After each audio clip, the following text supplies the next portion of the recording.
भावनेभ्यो विष्णुवेभ्यो नमो नमः। जय श्री कृष्ण चैतन्य प्रभु नित्यानंद श्री अद्वैत गदाधर श्रीवासादि गौर भक्तवृंद। हरे कृष्णा कृष्ण कृष्णा हरे हरे, हरे Ram Ram Ram Hare Hare.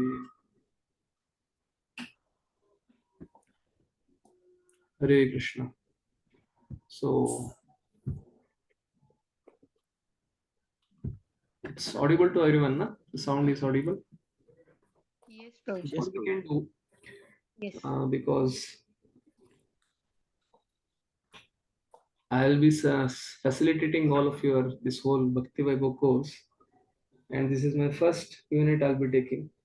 I'd like to know all of you.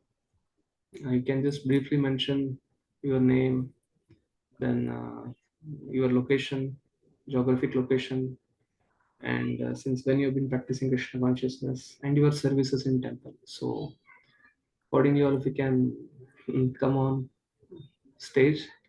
All of you are in breakout rooms, so you can switch on your videos, and you'll have to tolerate me for next 2.5 years. 6 months you are tolerated, so now, but today onwards our interaction will start. So devotees can start sharing 3 things: your name when we are introduced to Krishna consciousness, name and your location, geographic location, and services you are rendering in this room, online, offline. जेव्हा येईल तेव्हा अजून बाकीचे तर करतील ना. We'll start with alphabetical order. Whoever is eager to share, they can share. Hare Krishna Prabhuji, Dandavat Pranam. This is Gopika Sundari Devi Dasi here. Hare Krishna. Hare Krishna Prabhuji. I stay in Mumbai. I'm connected with Radha Gopinath temple. So I've been practicing Krishna consciousness from 2007, Prabhuji. And services, I render cooking service in the Radha Madan Mohan temple in Kargar, Prabhuji. That's close by to my residence. Kargar. Yeah, Kargar. Okay. And you are from what is your native in the sense? I'm from Nerul, Prabhuji, Mumbai, Okay. Navi Mumbai. Okay. So devotees can tell about the native also, the state, North India, whichever state you belong to. Yes. Thank you. Yeah, my counselor is Vamsidhar Prabhu and Janvapriya Mataji, and I'm connected to the local congregational program in Nerul, Prabhuji. So thank you for joining us on BVRV online Bhakti Yoga course. Hope 5 minutes are done. You are relishing it. Yes, Prabhuji. Thank you. Thank you, sir. Thank you, Gopika Sundari Mataji. So next, who would like to share?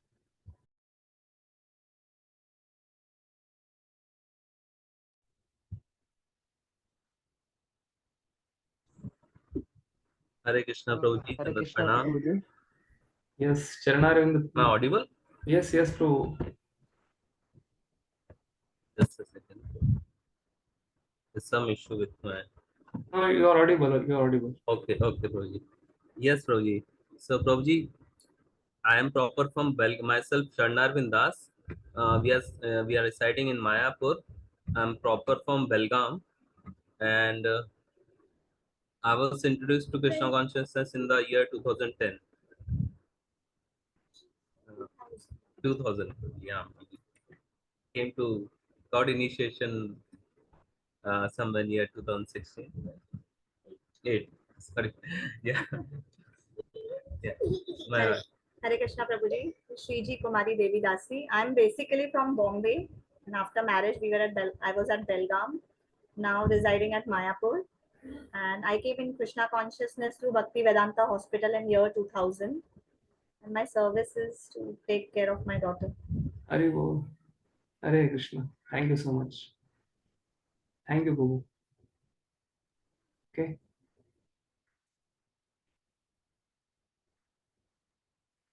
Hare Krishna Prabhuji, and Pradam. Yeah. Myself Anand Mohan Das. We stay in Pune near Nigri Temple, Ravet ISKCON, and I got introduced to ISKCON in 1998 while I was studying in COEP. First program I attended was of Chaitanya Charan Prabhu in his hostel room. Although I didn't understand anything, but I very much liked their behavior, so I got attracted. Thank you so much, Prabhu. Very well. Yeah, and we render service of books at bookstall on weekends in the Ravet temple for book distribution.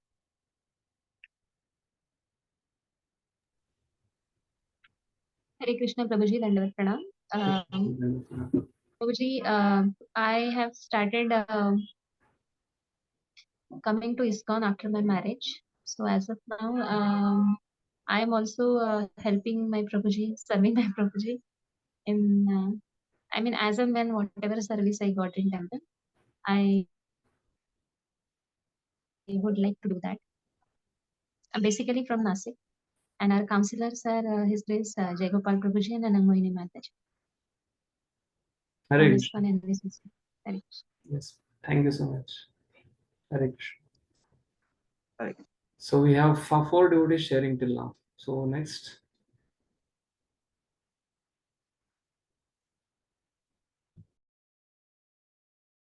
Hare Krishna Prabhuji, Dandavat Pranam. Hare Krishna. My name is Tulsi Priya Devidasi. I joined ISKCON 2003 from Radha Ras Bihari temple. And then after that, me and Prabhu shifted to Pune 2006. Then we joined temple, Kunj Bihari temple. And me and my Prabhuji's counselor is Shravanand Prabhu from Nigri and Vishnavi Priya Mataji. And I am serving, basically I'm into youth preaching. I'm preaching girls now since, like Anammohini Mataji, she was the one who trained me. So it's like now nearly 15 years I'm into youth preaching. And now I take kids classes also. And now I started teenage girls classes also. Basically all, and little bit during COVID, I started Mataji preaching this thing. So basically all for generation, I'm just trying my best to do it. And I do Rajbhog Seva in Radha Vrindavan Chandra temple. Thank Hare you. Krishna. Hare Krishna. Thank you so much for sharing. So we had 5 devotees sharing now. Next. So I should call out names now.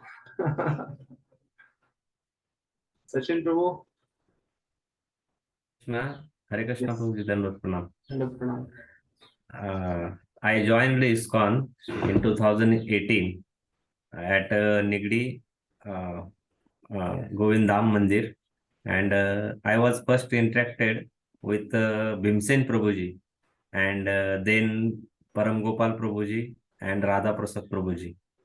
So, and my counselor is Param Gopal Prabhuji. So I little bit doing seva at Talegaon Dabade, and here is a small Namhat Govind Bhakti Kutir temple, and I am doing Mangalarti and Sandhyarthi. Okay. Thank you, Hare Krishna Prabhuji. Thank you so much. Thank you. Yes. Once in a month I visit Tolani College there, Talegaon. So right now, Yes, Prabhuji. also Yes. program is going on there. Yes. Yes, they can. Very good. Hare Krishna. Hare Krishna. Thank you.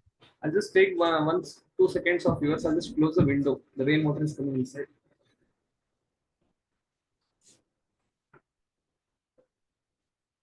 Yes. Yes. So we have 6 devotees sharing now. So I think Madan Mohan wants to share. Hare Krishna Prabhuji. Hare Krishna. I am Madan Mohan. I am initiated in 2005 in Raipur by His Holiness Siddhartha Maharaj. Now presently means actually I went to Hyderabad for 15 years. Now I have more than 3 years I'm in Hyderabad. And I'm assisting the weekly program of Sri Chaitanya Prabhu in Baudan last more than 2 years. So it's going on nicely. You know, I just joined this Bhaktivedanta to get all of you. Thank you. Hare Krishna. Madan Mohan was already attending Bhakti about Kunj Bihari. So when I went to Kunj Bihari, I was surprised to see him there. 2 months back. Yes, Prabhu. Your eagerness. He missed some sessions, so he's trying to take it from here. Hare Krishna. Hare Krishna. Yes. So,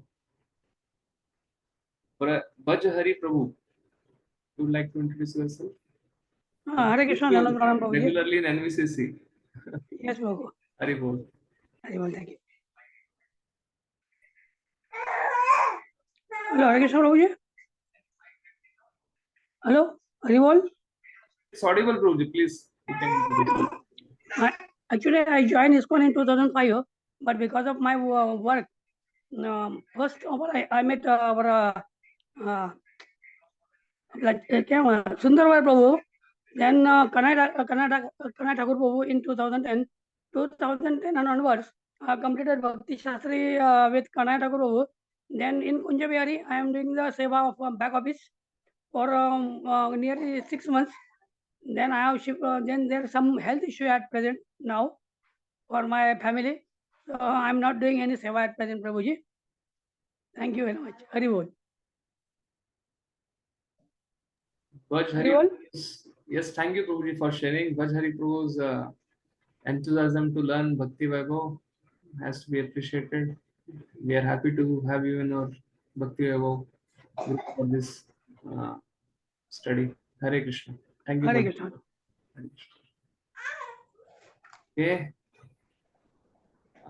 Hitendra Prabhu. Prabhuji, what is your initiated name? My name is Bhaj. No, not for you. I'm asking about Hitendra Prabhu. Hitendra Hare Krishna Prabhuji.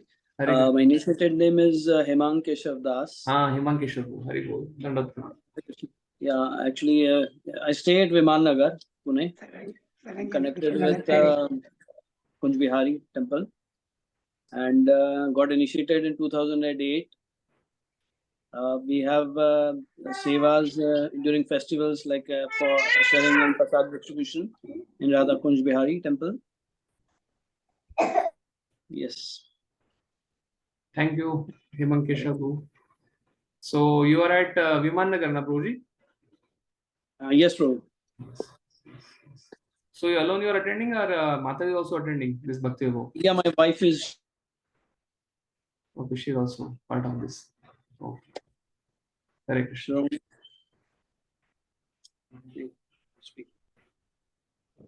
Hare Krishna, Dandavat Pranam Prabhuji. Yes. Myself, Shiromani Radhika Devidasi. I am connected to ISKCON since 1999. Because of Prabhuji, I connected with ISKCON and we are doing sevas like preaching sevas and book distribution sevas. Okay. Shiromani Radhika Mataji and Hemang Keshav Prabhu, you are together? Like? Yes, Prabhu. Yes. Okay. Basically your husband and wife. Okay. Thank you so much. Hare Krishna. So, who else is remaining now? Yes. Hare Krishna Prabhuji, Dandavat Pranam. Dandavat Pranam Mataji. Prabhuji, my name is Yashika Ahuja. I am from ISKCON Punjabi Bagh.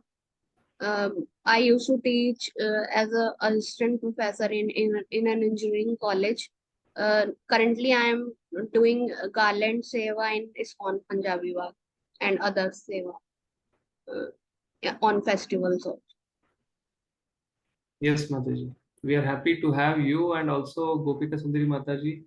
Basically, BVRV is a part of Pune. For Pune congregation, we had studied Bhakti Vaibhava. So we have two devotees who are from extension centers, basically from Punjabi Bagh and Radha Gopinath Mandir. We are happy to have. Thank you. Hare Krishna. So, yes, I think Shobha Lakshmi Mataji is in there. She has just joined. Hare Krishna. Mataji, we are having 3 questions. Name, and when we came to Krishna Consciousness, geographical location we are from, and services we are entering in ISKCON.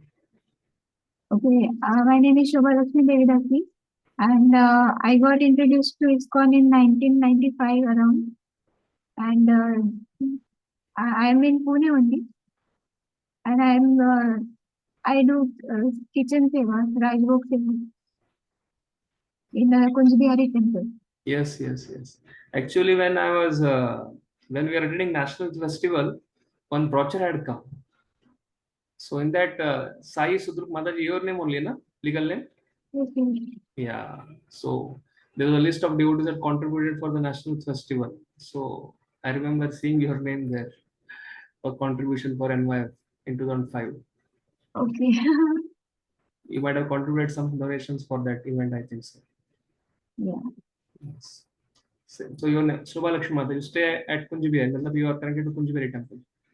Yes, please. Hare Krishna. Thank you. Okay. So we have Madan Mohan Prabhu. Along with you, Parmeshwar Mataji is also there, but she isn't visible.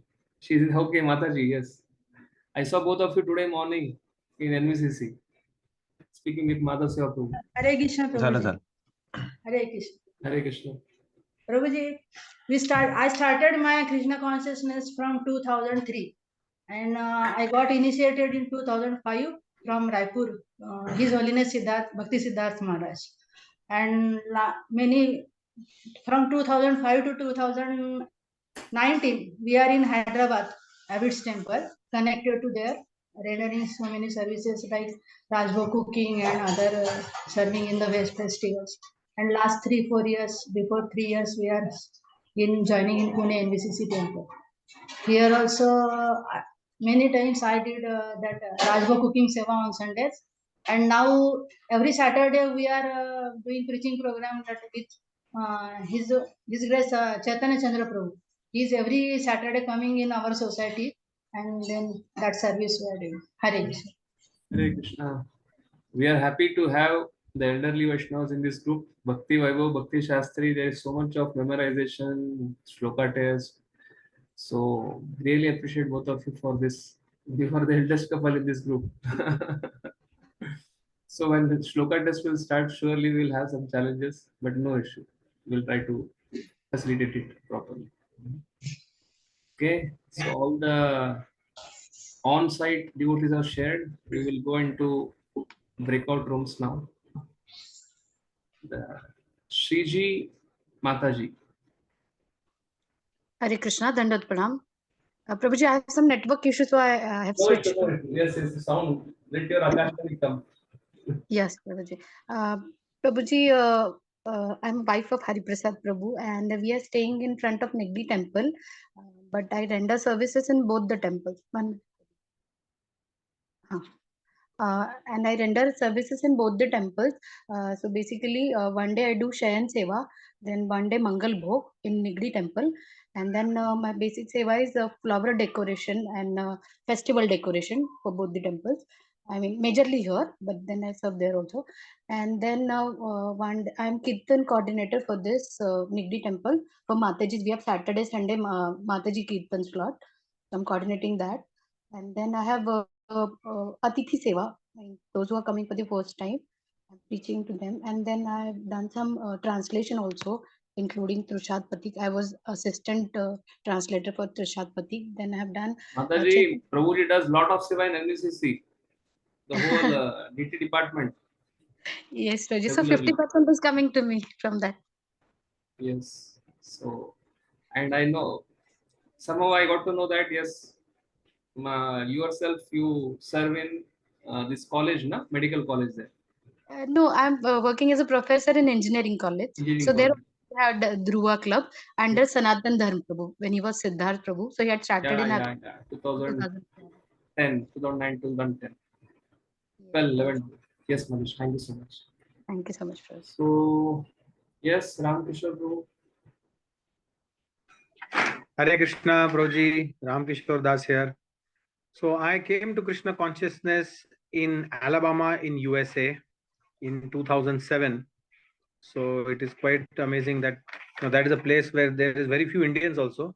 But there I got in touch with one devotee who was been trained in the Kharagpur, IIT Kharagpur voice. So then staying with him, I became, I started chanting 16 rounds. Then I stay in Pune, ISKCON NVCC, and the services that I do is I do Jai Vijay dressing on Monday, I do Prabhupada dressing on Wednesday, and then we have Nanded City preaching program every Sunday. So I go there and take Bhagavad Gita class. So that's regarding myself. So you have this Nanded City program. It's only inside room, right? We can't take it openly there. Yes, yes, that's a big problem, Prabhuji. There is no book distribution allowed, no Harinam Sankirtan. You can't even rent a community hall. So it is a very, very isolated place, very difficult to preach. So what we do is we go in various houses and do satsangs in every house. That is how we try to connect with people. Many people are interested in book distribution, but even if you keep a book table, they will immediately come and they will not allow. Yes, yes. I heard about this Nanded City and your endeavors there. Thank you. We are just doing some humble endeavors. Please pray that the earnest devotees there, they get to hear Krishna's message. Hare Krishna. Hare Krishna. Apurva Radhika. Yes, Hare Krishna, Dandavat Pranam Prabhuji. Hare Krishna. Hare Krishna. Prabhuji, I came in ISKCON in 2007 when I was studying my engineering in Pune. So I came in contact with my one devotee friend who is a devotee. And then through Girls' Voice, I got a very good association of Anang Mohini Mataji and then Raslila Mataji. And then we are now with Rasa Vigrah Prabhu from last 13 years. They are our counselors. And from 7 years, I'm serving in BMS as a primary teacher. And I'm going for jewelry backup seva. And I'm assisting my Prabhuji in Nanded City preaching by, cultivating Matajis especially and talking to them and, going with him for preaching. Yes. In morning program at NVCC, whenever I'm in Pune. Hare Krishna. Thank you for, we are happy to have also both of you in our group. We have many couples in this group, huh? Many devotees who are elderly couples, middle-aged couples, from wide varieties. Very senior devotees ranging from 95, 96 onwards who have been joined Krishna Consciousness. So I think we have done with the sharing. Who else is there? Okay, Vishwakirti Prabhu is there. Yeah, Vishwakirti Prabhu. Yes, Prabhu. 4 questions. Name when we came to Krishna Consciousness, services we are entering, and location, geographic location. Okay, Prabhuji, my name is Vishwakirti Das. I came in Krishna Consciousness in 2010, Prabhuji, during my BE, and connected to Voice in 2014, Raurkela, NIT Raurkela. Currently, I am serving as youth preacher in NIT Raurkela Voice.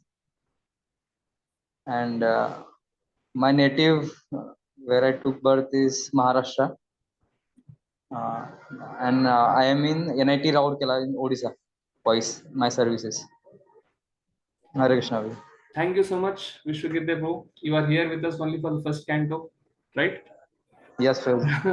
So this is the last one unit which will be attending with us.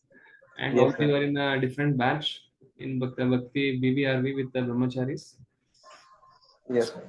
We will start. My name is Sakshi Achuddas, and I was introduced to Krishna Consciousness way back in 2000.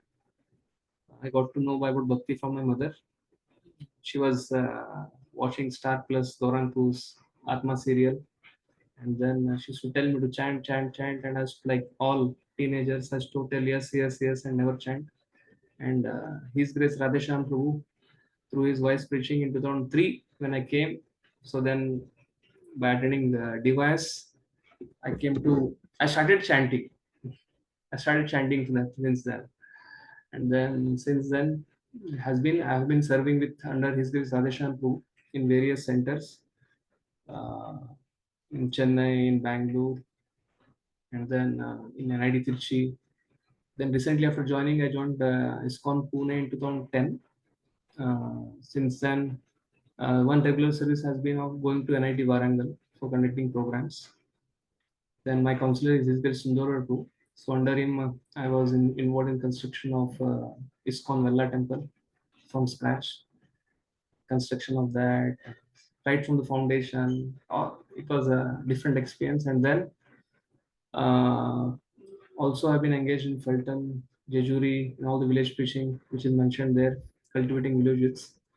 And most important service which I like the most is this BVIB service. Since 2016, I've been giving this Bhakti Shastri courses, and then last 1-2 years I've started Bhakti Yoga also. So by His Grace Vamshudanpu and Kanekishpu's desire, they've asked me to opt as a primary teacher for this program. So we'll start now with this introduction of each, knowing all of you. So I'll just try to bring out a point. Yesterday, His Grace Shankar Pandit was giving he was speaking on Isnana Kapishtam, Na Parameshtam, Na Sarvamam, Na Rasadhipatyam. So what is the desire of Vritrasur is that he wants to become servant of the servant of the servant of Vaishnavas. So as a service given to me, although the role is of primary teacher, but what I feel is I'm just like a facilitator. It's like when you sit for, when we used to come to voice centers or when we go to youth centers, we have a circle, reading circle. And the devotees read and then we discuss and then we bring out a point and churn and conclude. So similarly, what I see this Bhakti Vaibhava course as, because it's only the some of you could not got an opportunity to do this course. Otherwise, all of you are so qualified that you could have become wonderful teachers. And therefore, what method I'll be utilizing for this teaching is, one thing is Prabhupada purports, Bhaktivedanta purports. Second thing is Chakravarti Path commentaries. Third is Gurujan Prabhu's unveiling lotus feet. And through this whole discussion, I'll just try to present how, while studying Bhakti Shastri or Bhakti Vaibhava, what approach if we take, our study can become wholesome. We can remember things very nicely. In less time, we can grasp a lot of things. So I'll just give a bird's eye view in this 2-hour session, because if you want to go shloka by shloka, shloka by shloka, shloka by shloka, it takes a lot of time. And sometimes some preachers or some teachers, they want to give a lot of understanding based, application based. Yeah, I will try to do that also. But mostly we will go as an overview and then go into Gurujan Prabhu's unveiling lotus feet commentaries, Chakravarti Path commentaries, and very vital purpose of Srila Prabhupada, and how we need to study Srimad Bhagavatam in such a way that once you finish your Bhakti Vaibhava course, and if you at all want to teach this, what way you can do that. So in that also we'll try to discuss. So beginning with the discussion, I wanted to ask, just wanted to inquire from all of you who have been attending this program since last 5 minutes of Bhakti Vaibhava. So in whole first canto, there are total around 10 questions, which divides the first canto into 2 preludes, first part and second part. The whole first canto is an answer for these 10 questions. So hint for all of you is 6 questions are there in first chapter itself. The topic is question by the sages. So someone can try to recollect, you can try to share what are 6 questions which we have seen in the first discussion of first unit. And already you have written open book, and already it's been checked and the marks are also given to all of you. So the 6 questions by the sages. Yes, someone can try to recollect it one by one. What is the highest for the highest benefit of the man? Okay. Yes, what is the highest good for the humanity? That comes in first canto, first chapter, 9th verse. Yes. What is the Shelter after Lord Krishna? Yeah. Yes, Mataji. Shubha Lakshmi Mataji, yeah, you have contributed 2 questions. Now we will also open breakout rooms for other devotees. Huh? Second, what you told, Shubha Lakshmi Mataji? Second question. Dharma kam sharanam gati. Okay, where the religion has taken shelter, that comes in 1:123. Yes, including. What is this? Why the Lord Krishna took birth in the... Yeah, can we have this procedure of raising hands? Then I'll take out some names. No, Abhijit, you proceed, and after that, Apurva Radhaki Mataji can proceed. Abhijit, please contribute. Yes. Why the Lord has taken birth from Devaki and Vasudev? Yeah. Purpose of Krishna's appearance that comes in 1112. Thank you. Yes. Apurva Radhika Mataji. Yes. Sense of all scriptures.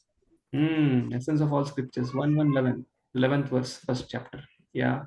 Yes, Anand Mohan Prabhu. I mean, why Lord appear in the womb of Devaki as a son of Vasudeva and his pastimes, transcendental pastimes. Yes. Brajari Prabhu told the same thing. It comes in 12th verse of first chapter. Yeah. Yes, Gopika Sundari Mataji. Hare Krishna Prabhuji. Those are raising hands, Brajari Prabhu. Those are raising hands, I'm asking them. You need to unmute yourself and then you to raise hands, then I'll come to you. Yes. Under whose protection did the religious principle look after the Lord's departure from this material world? Yeah. This is the same thing which, again, it comes in 23rd verse. Yes. I think Shobha Lakshmi Mataji contributed this. Thank you, Mataji, for this. Yes. Who else is? Vishwakirti Prabhu, you raised hands. Anand, about different incarnation of the Lord. Yes, it comes in question 4 and question 5. So what is the different incarnations? Which all avatars? 2 questions.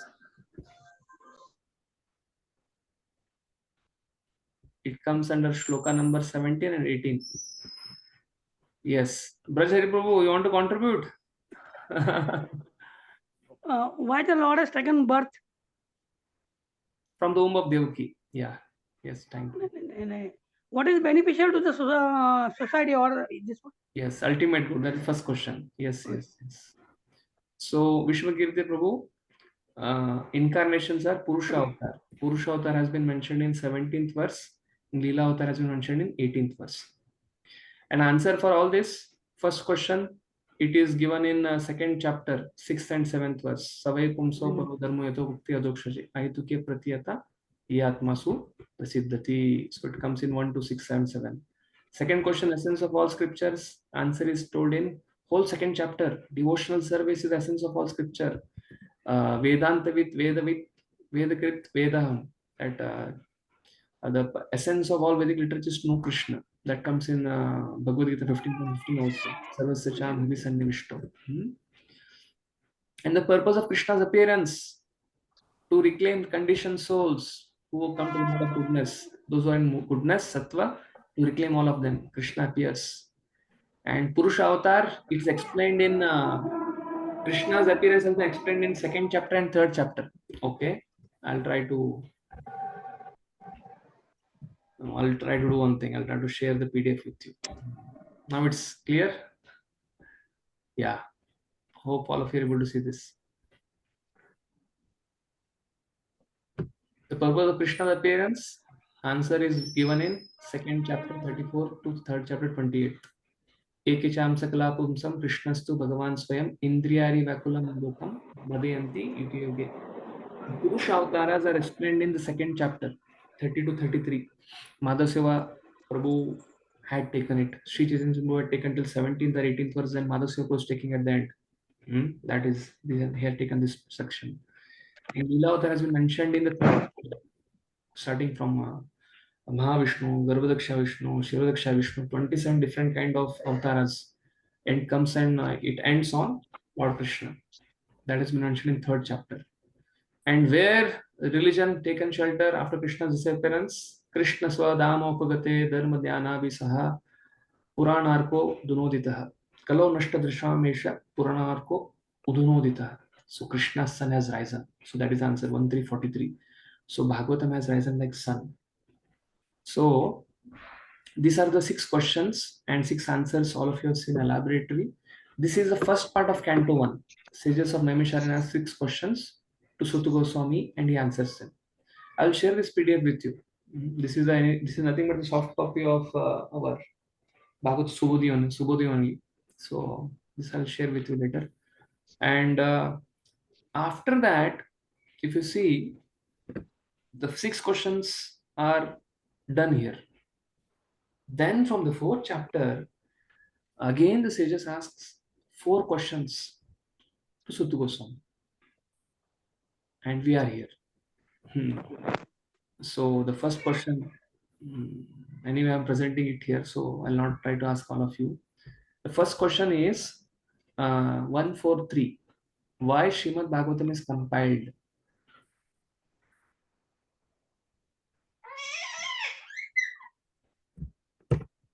Yeah, it is. I think it's visible to all of you now. So why Srimad Bhagavatam is compiled? When and where it is written? What is the inspiration? Hare Krishna. We have some background music going on. Hey, my sorry.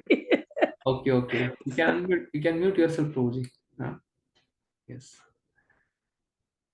So the first question is 143. 6 questions are done. The 7th question in first canto is why Srimad Bhagavatam is compiled? When and where it is written? What is the inspiration? So that is answered in the 7th verse of the 4th chapter. Vasudev's dissatisfaction, Narada request, Vyasa Narada Samvada, Samarpan Goku took this section for all of you. Chapter 4, 5, 6. That is a discussion. And then 7th chapter, birth of Parikshit Maharaj. The second question is birth and activities of Parikshit Maharaj. That is 149. If you see carefully here, the sequence of the questions, the first question is, it should come in 3, correct? And then the second question is being asked is in 6 and 8. So now, Bhagavatam, the discussion is on Bhagavatam, Srimad Bhagavatam. And the first, if the book is there, literature is there, then immediately after the 3rd shloka, 6th and 8th shloka, question is being asked. That is, who is the speaker of Bhagavatam? If you come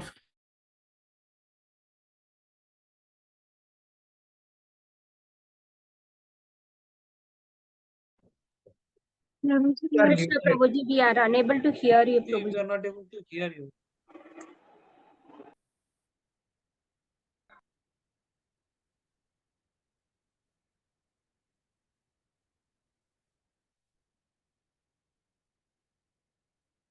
Prabhuji, you are muted, Prabhuji. Since when? More than 1 minute. 1 to 2 minutes.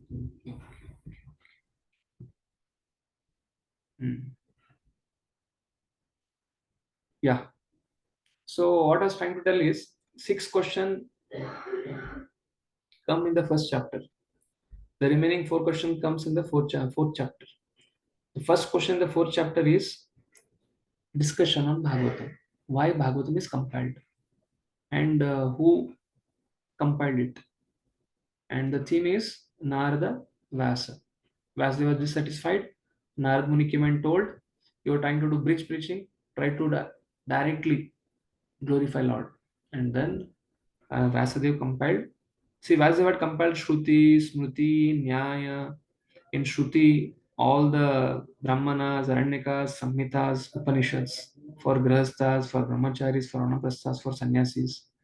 And then there was Vedangas, there was Jyotisha, there was Vyakarna, so everything. And then Smriti, in Smriti, all the 18 Puranas, and then Nyaya, but still Vasudeva was dissatisfied.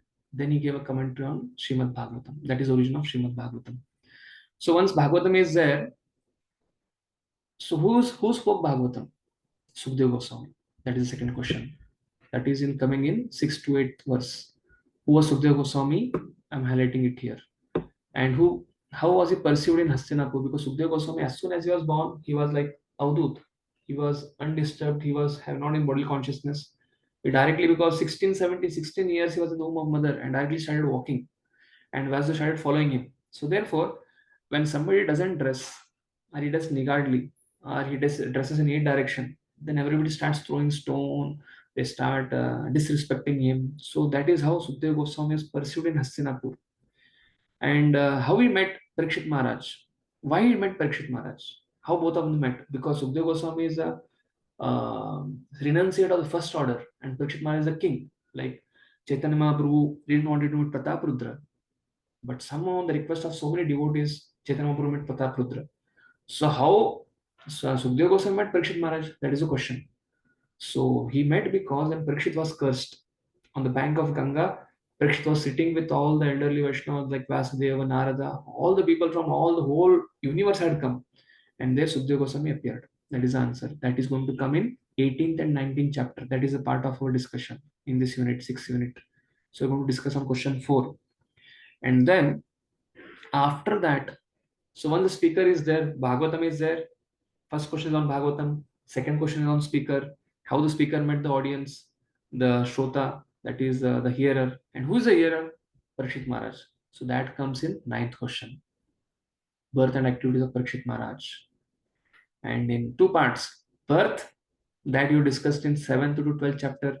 Ashwatthama has released the Brahmastra, and then Ashwatthama has released the Brahmastra to kill Parikshit Maharaj, and Krishna is appearing in the womb and he's trying to protect him. So it starts from there. The whole Bhagavatam series starts from there. And that is what you have seen in 7th chapter, 8th, 9th, 10th, 11th. In between, Kunti Maharani is very grateful that Krishna has protected her children and her grandson, great-grandson, and she's offering prayers out of gratitude. Therefore, teaching of Queen Kunti comes in between. And then Bhishma Dev is lying on the bed of arrows, so he's offering his prayers, and that is how. So then after that, Parikshit Maharaj's birth, that is in 12th chapter. So second thing is activities of Parikshit Maharaj. So how Parikshit Maharaj ruled, comparison of Parikshit Maharaj with different kings, like Lord Ramchandra with Shibi. You have seen already in the content section of 5th unit, which Vrajadam has taken it. So events leading to enthroning of Parikshit Maharaj. And then on the part of activities, Parikshit Maharaj also went to survey the whole Bhumandala, Ketumala Varsha, Bhadra Varsha, and then Kim Purusha Varsha and Bharata Varsha. And there he finds Kali and he chastises him. So that is a part of discussion in 16th chapter. And then he gives punishment to Kali. That comes in 17th chapter. In 16th chapter, Parikshit Maharaj is meeting bull, that is Dharma, and cow, that is Dharani, and Kali. So 3 personalities are standing there, and Parikshit Maharaj's interaction with them, that is a scene. And Dharani, in the form of cow, she's lamenting Krishna's separation. That is the theme of 16th chapter. She's crying, she has become weak, she is morose because Krishna has disappeared. Krishna svadamo upagate dharma dhyana visaha. So Kalo nashta darshamesha. As soon as Krishna disappeared, Kali entered. So that is the theme of 16th chapter. In 17th chapter, Parikshit Maharaj catches Kali. He chastises him, gives only 4th place, and the 5th place is wherever there is a lot of gold accumulated. That is 17th chapter. So the third question of hearer, that is Parikshit Maharaj, is the person who is hearing Srimad Bhagavatam. That is in 149. And then the 4th question is 1410. Why did Parikshit Maharaj give up everything to sit on the bank of Ganges? Because he was cursed by Shringi. Because Parikshit Maharaj became an instrument for Bhagavatam to be spoken. Vasudeva compiled it. Vasudeva spoke it to Sukadeva Goswami. But for us to access Srimad Bhagavatam, like his grandfather, Arjuna fell in difficulty, so Krishna spoke Bhagavad Gita. Similarly, Parikshit Maharaj was put in difficulty, and therefore Srimad Bhagavatam came to all of us. So this is the prelude. So these 4 questions. So first Bhagavatam first canto consists of 6 questions. First 3 chapter, 6 questions are answered, and remaining 4 questions of Bhagavatam, who compiled it, who spoke it, and the speaker of Bhagavatam, the hearer of Bhagavatam, Parikshit Maharaj, his birth and activities, and why Parikshit Maharaj renounced everything and sat on the bank of Ganges. They are the 4 questions. First canto, these 4 questions are answered. And then, continuing the topic, Sukadeva Goswami and Parikshit Maharaj discussion starts in the 2nd canto, because at the end of 1st canto, Parikshit Maharaj is going to ask 2 questions to Sukadeva Goswami.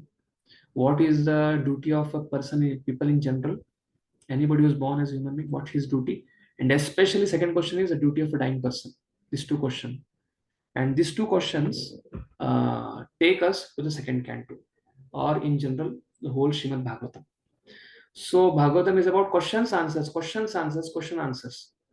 And therefore, in second chapter, second canto begins with Variya Nishita Prashna, Nripa, Lokahitam Nripa. That is Shrotavyadi Rajendra. So many topics are there for hearing. But the question which Parikshit Maharaj has asked, it is sanctioned by Atma Sammata Pumsam, because that is for the beneficial of all the people. So one question starts and ends, then the second question starts. So it's a discussion inside discussion. So there are a lot of brackets inside the Bhagavatam. Sukadeva Goswami is speaking to Parikshit Maharaj. That is being narrated by Suta Goswami and to Shaunakadi Rishi. Again, it zooms into Maitreya Rishi and Vidura Samvada. So there are a lot of conversations, but for timing in first canto, only two conversations. Suta Goswami, Shaunakadi Rishi. And they are narrating, Suta Goswami narrating what he saw from Sukadeva Goswami and Parikshit Maharaj, at least in the first canto. So we will just try to stop sharing the screen here, and we will start our discussion on canto 16, first canto 16 chapter.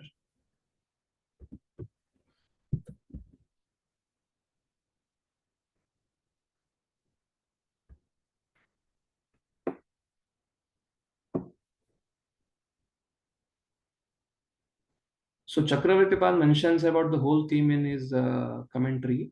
This is a commentary on Chakravartipal, Vishwanath Chakravarti Thakur. So whenever I'm telling Chakravartipal, it is Vishwanath Chakravarti Thakur.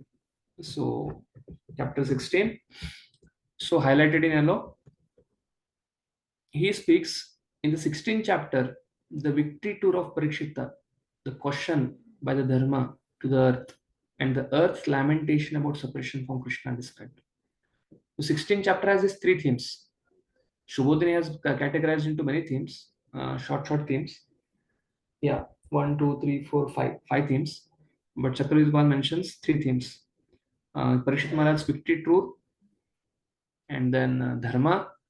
He's asking question to Dharani, that is earth, and then Dharani is lamenting.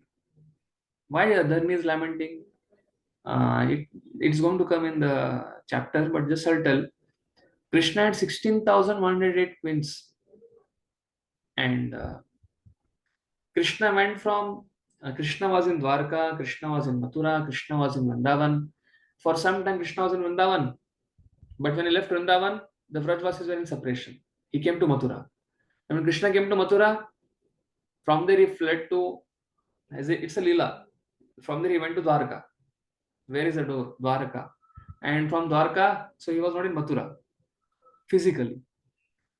But wherever he went for doing Leela, from Dwarka he came to Hastinapur for trying to pacify his sister Subhadra, because Subhadra's son was killed, Abhimanyu. And therefore Dwarka Vasis were eagerly waiting for him. Already I think you saw in the fourth unit how Dwarkas are trying to say that Natasmate Nathasdangri Pankajam Virinchi Vairinchi Surendra Vanditam Parayanam Kshemam Yechitam Param Netra Kala Prabhavit Paraprabhu. Oh, great demigods like Brahma, Lord Shiva, 4 Kumaras, Indra, everybody worships your lotus feet. And not only that, all the sages and saints who want the topmost hita, Parayanam Kshemam Yechitam Param, they also want to worship you. And then they say, Bhavayanastam, Bhavashvabhavana, Tomeva Mata, Surutpati Pita, Tam Sadguruna, Paramam Cha Devatam, Yasyan Vritya Kritino, Bhogomya. That means you are our mother, father, worshipable deity, you are our guru, you are our friend, and by following in your footsteps, you achieve success. This is the prayers they are offering when Krishna enters Dwarka. So everybody, whenever in separation, they are offering some prayers. But wherever Krishna went on the Bhumandal, on the earth planet, where he went to Hastinapur, he went to Dwarka, he went to Mathura, he went to Vrindavan, Krishna was always on the earth planet. His feet were always, his lotus footprints with all their insignias were always on Mother Earth's body. But when Krishna departed from this material world, Krishna Swadama Upagate, Dharma Dhyana Visaha, Mother Earth could not, Dharani could not tolerate the separation. So that is the theme of this chapter. Earth's lamentation about separation from Krishna. So she was going to explain it at the end in 34th, 35th, 36th verse. This chapter has 36 verses. So Chakravarti Pad mentions about 3 themes. Parikshit Maharaj is touring. He goes and checks Kali. Then Dharma is asking question to Dharani. And Dharani is telling the reason for her lamentation. Her reason for lamentation is Krishna has departed. Krishna has departed from this material world. And therefore, Krishna's separation, she could not bear because Krishna was all 125 years, Krishna was always on Mother Earth. Because he already did all the pastimes on Bhumi, in Prithvi. And therefore, when he departed, she could not tolerate that. So that is the theme of this chapter. So we'll start with Prabhupada's purport now.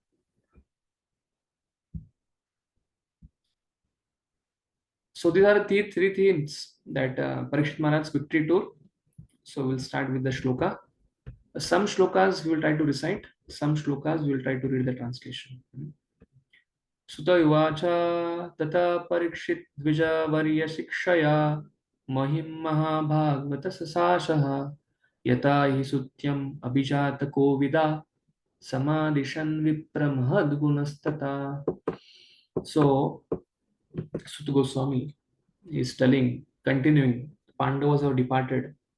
Yudhishthira Maharaj, he saw so many omens, nimittas, inauspicious nimittas, inauspicious omens, and he's trying to figure out that there is something inauspicious going to happen.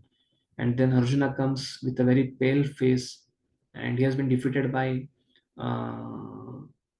dacoits on the way when he's taking all the queens of Dwarka to Mathura. And that was a curse of Ashtavakra Muni for the Apsaras who appeared as Krishna's wives in Dwarka. To fulfill that, Krishna only becomes the dacoit and steals all the wives from Arjuna. So Krishna has departed from Dwarka after the Moshal Lila, and Arjuna is bringing all the wives back to Mathura, to Vajrana. On the way, he is defeated. Therefore, he has become pale. His complexion has become pale. His throat is drying. For Arjuna, for us, all of us, it's a pastime. We know Krishna only came and stole. But for Arjuna, it was not easy because it was a responsibility of Arjuna to protect Krishna's wives, and he was thoroughly defeated. Therefore, it's like for him, it's such a big guilt. His whole prana is choked. His whole complexion has become pale, and he's coming and meeting Yudhishthira Maharaj. And Yudhishthira Maharaj, without his telling anything, he understands Krishna has departed. And then Yudhishthira Maharaj, he proceeds to Goloka Vrindavana. He proceeds to north basically, but he's a pure devotee.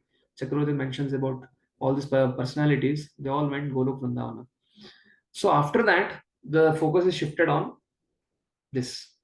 So Yudhishthira Maharaj enthroned Parikshit Maharaj under Kripacharya, and Kripacharya under Kripacharya, what Parikshit Maharaj, how he ruled, that description is here. So translation. Devotees can, what we can do is, in alphabetical order, or we can have a numbering. I don't know whether we have a numbering or not. Yes, we have a numbering. So in numbering order, starting from 1, 2, 3, 4 devotees can read. If 1 is not there, 2 can read. If 2 is not there, next person can read. What I can see is 3 is what I'm able to see. All devotees can, next, when the class begins, we can put your numbering so that it will become easy for us to coordinate reading.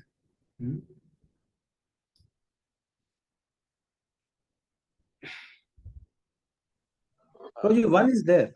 Is there, no? Yeah. Please read. Yeah. Translation, Sutta Goswami said, O learned Brahmanas, Maharaj Parikshit then began to rule over the world as a great devotee of the Lord, under the instructions of the twice born Brahmanas.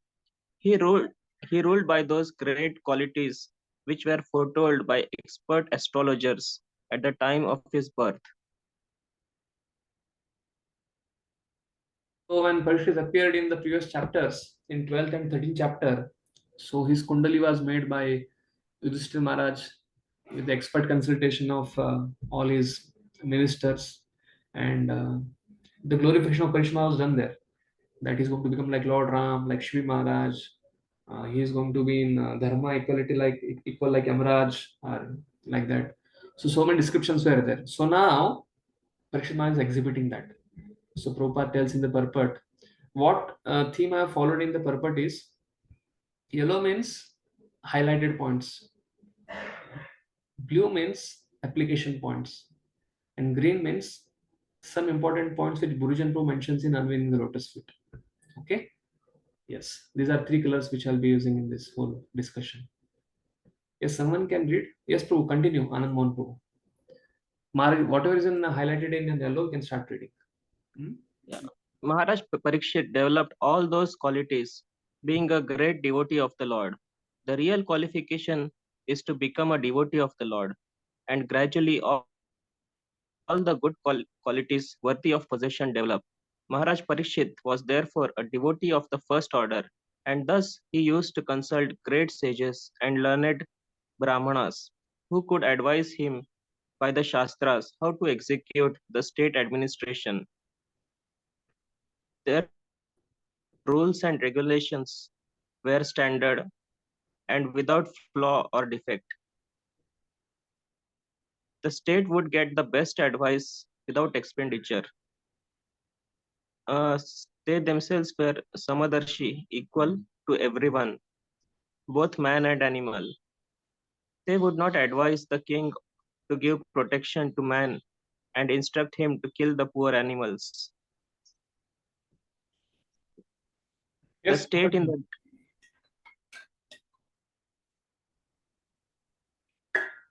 The state in the days of Maharaj Yudhishthir or Maharaj Parikshit was a welfare state in the real sense of the term, because no one was unhappy in that state, be he man or animal. Maharaj Parikshit was an ideal king for a welfare state of the world. Yeah. So the main theme of this is in blue. So whether animal or man. So Prabhupada is hinting in the first purport only that both animals and men both were happily in the state of Parikshit Maharaj. So translation is, Maharaj Parikshit ruled, but under what? Independently. He concocted his principles. He wrote the constitution. He got a big his statue was made and put inside the different four ways, 5 ways lanes for writing constitution. No, whatever was there in parampara, the instructions by the twice born brahmanas. He was a Mahabhagavat. He was a pure devotee. But what was the need for him to take advice from brahmanas, twice born brahmanas? No. Even though he was a pure devotee needs to, as per the Varna, Kshatriya, Brahmana, Vaishya, Shudra. As a Kshatriya, he knew that, okay, to run the law, to run the administration, I need guidance of twice born Brahmanas. And therefore, he was humble enough to accept it. Like this prayer of Dhritarashtra is there. What is the aspiration of Dhritarashtra? Is that I want to become servant of the servant of the servant of the servant. Like I ask this question to all of you, what service you do? I did not ask, oh no, what profession you do. The question was seva. Any activity we do for Krishna's pleasure is seva. Seva means what? We are servants. We are servants of Guru. We are servants of Vaishnavas. We are servants of our authorities. And therefore, any act we do, whether we preach, big number comes. Whether we preach, no number comes. We are rendering service. As servants, we are aligning with our authorities, our superiors. And therefore, Parikshit Maharaj, although he is a Mahabhagavat, because he is a servant leader, he is aligning with the twice born Brahmanas for his consulting the great sages for how to rule. Because that makes it very, very easy. He did not go into ego that, okay, I am a pure devotee, I am a grandson of Arjuna, I'm a great grandson of, I'm coming in Kuru Vamsha, why I need all these things. No, he made it simple.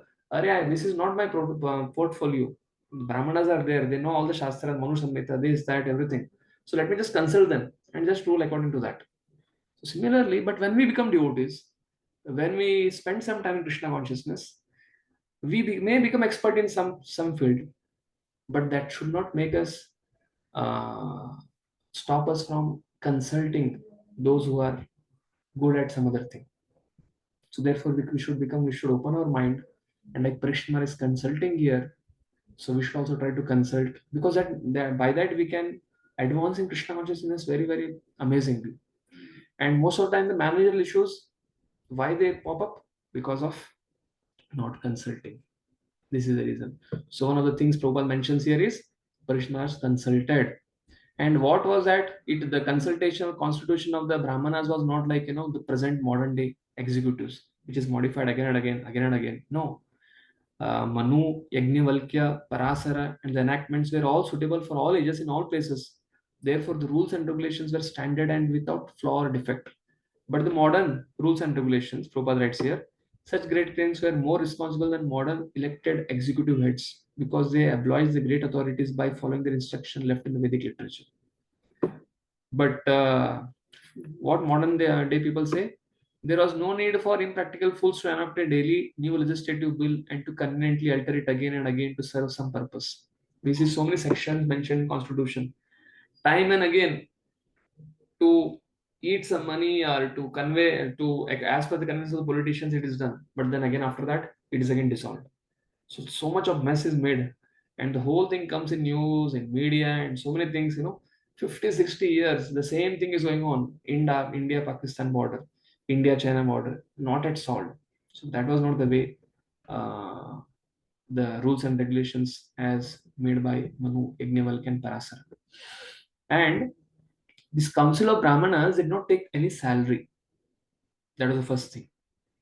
And without salary, they used to give the best advice. And it was free. And they were Samadarshi. Samadarshi in the sense, Vidya Vinaya Brahmani, Shuni Chaiva Sopakecha Pandita Samadarshina. That means he sees an animal, he sees a dog, he sees a Chandala, he sees a Brahmana, everybody is spiritual spark. But everybody has utilized their free will separately, and therefore then separate body. And therefore it was done keeping everybody, Vasudeva Kutumbakam, all 84 lakh species in mind. It was not like that, poor animals were killed. Prabhupada is trying to mention here. And Prabhupada says at the end that the state in the day of Maharaj Parikshit Yudhishthir or Maharaj Parikshit was welfare state in the real sense of the term, because no one was unhappy in the state. Be animal, man, Maharaj Parikshit was an ideal king for a welfare state of the world. So that is Vedic Varnashram. In Vedas, Brahmanas are there. They know how to run the administration. They are well versed with it. And the Kshatriyas take guidance from that and run the administration. And the Vaishyas, whatever yield they get, they contribute the taxes. And the taxes are distributed by the king as charity after doing the yajna, after doing Ashwamedha yajna, Gomedha yajna, different yajnas. Yes, we'll go to the next shloka. Second shloka speaks about Parikshit Maharaj's marriage. So Uttarasya Tanayam Upayema Iravatim Janme Jayadim Shaturas Tasyam Utpadyate Sutan. Yes. Hare Krishna. Yes. King Parikshit married the daughter of King Uttara and begot four sons headed by Maharaj Janmenjaya. Yes, thank you, bro. So Prabhupada mentions in the purport that he mentions that Parikshit Maharaj married Uttara. Parikshit Maharaj, he was the son of Uttara. He married the daughter of Uttar. And Uttara are brothers and sisters. So basically he married his cousin, maternal cousin. And Prabhupada mentions the marriage between cousins is cousin brothers and cousin sisters were allowed because the consideration was maternal, the cousin. She was a maternal cousin and they are not from the same Gotra.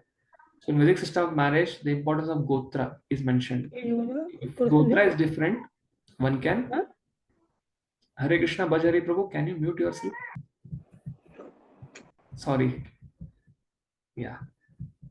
So Prabhupada mentions about marriage for the consideration of marriage. It's not that cousin brothers and cousin sisters cannot get married. They were allowed to marry, but only reason was they should belong to different gotra. They should not from the same gotra. And same gotra is there, then there are issues. And therefore, Prabhupada gives example of Arjuna getting married to Subhadra, although she was his maternal cousin sister.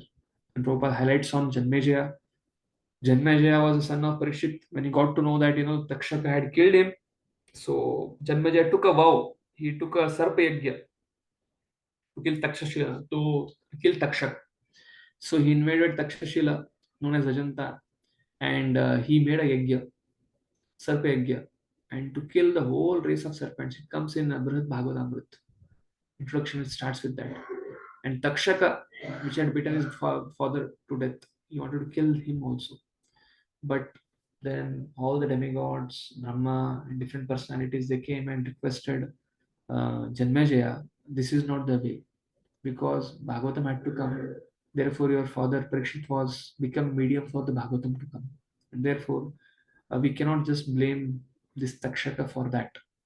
So it was destined. Then on that request, he actually was very, very morose because he could not, he wanted to see his father. And when he stopped killing when he stopped the yajna, then all the demigods and Jesus, they blessed him. And Vasudev appeared there, and Vasudev narrated the whole Mahabharata, and he glorified his father Parikshit. And then he gave the vision of Parikshit Maharaj to Janmejaya.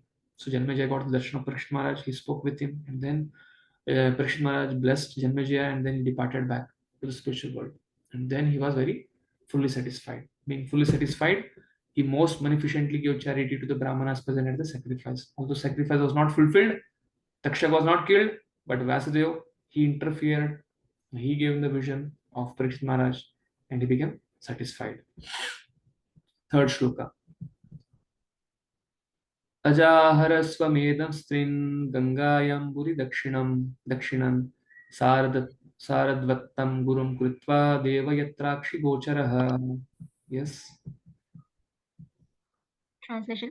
Maharaj Parikshit, after having selected Kripacharya for guidance as his spiritual master, performed 3 horse sacrifices on the banks of the Ganges. These were executed with lavish rewards for the attendants, and at these sacrifices, even the common man could see demigods. Yes. Saradvattam. If you see in the shloka, there is a word called as Saradvattam. This Saradvattam is Kripacharya. This is Chakravarti mentions in his commentary also. The shloka in the second line, Saradvattam, third line, Saradvattam. This Saradvattam Gurum Kritva. So he made Saradvattam Gurum Kritva. Saradvattam is Kripacharya. Under the guidance of Kripacharya, Parikshit Maharaj did 3 horse sacrifices, and he gave lavishly in charity. And Prabhupada mentions about demigods. Lot of Chandrayana, lot of Suryayana, Gaganayana is going on. Israel is being glorified like anything. But Prabhupada is mentioning here, the spaceship may go, but they will not be able to see anything there. But during Parikshit Maharaj's time,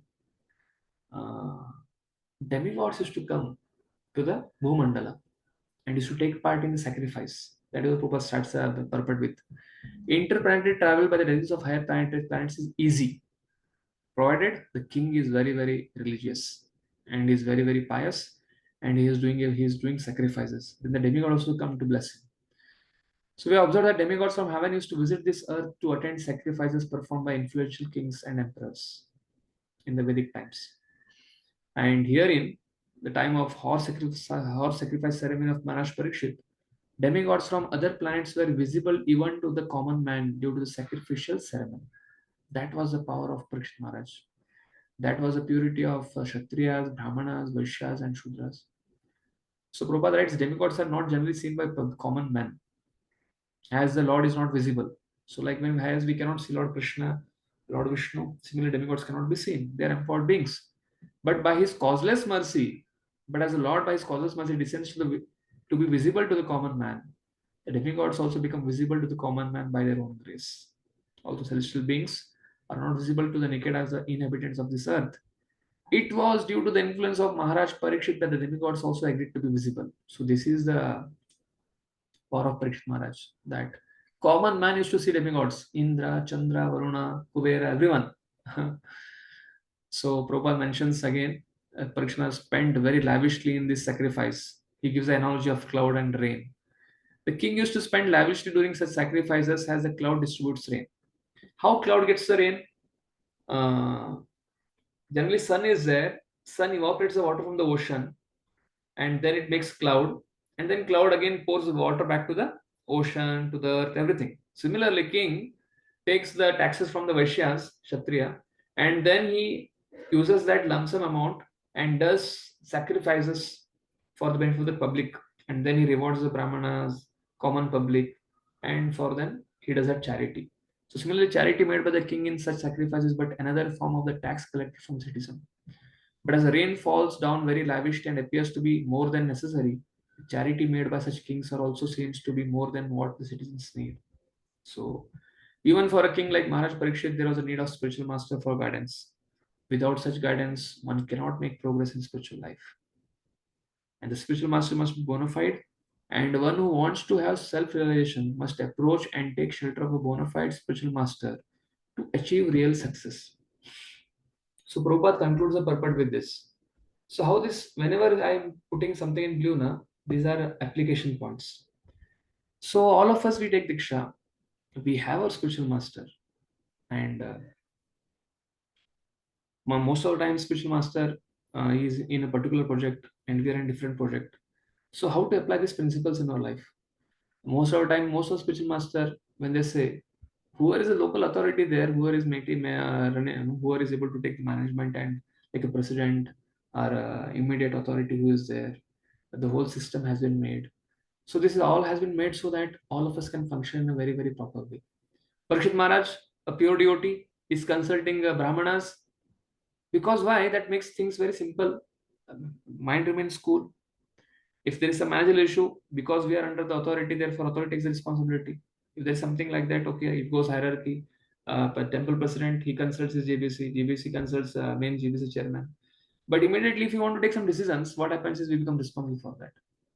So, Prabhupada concluding here that one Parikshit Maharaj, there was a need of spiritual master for guidance. So similarly, in our life also, we should have a hierarchy of these devotees in our life, of consultation, where we can consult devotees, take guidance, and ultimately we know what has to be done, what has not to be done. But it comes to, at least we should have guidance, and the onus of the responsibility remains on us. But that information, the where's and how's, how to make a decision, that has to be consulted and done very nicely. And especially in the places where we stay, it has been probably this has been followed very, very powerfully, the form of council system and form the management system. But in one-to-one life, we should always be in the mode of servant. Servant means, okay, I'm preaching Krishna consciousness, many people are coming, they're becoming devotees. But as soon as ego comes into picture, the whole preaching becomes topsy-turvy. And that is the reason what happens when we start preaching. People whom we preach, they only don't want to speak with us after 10 years, 7 years, 15 years.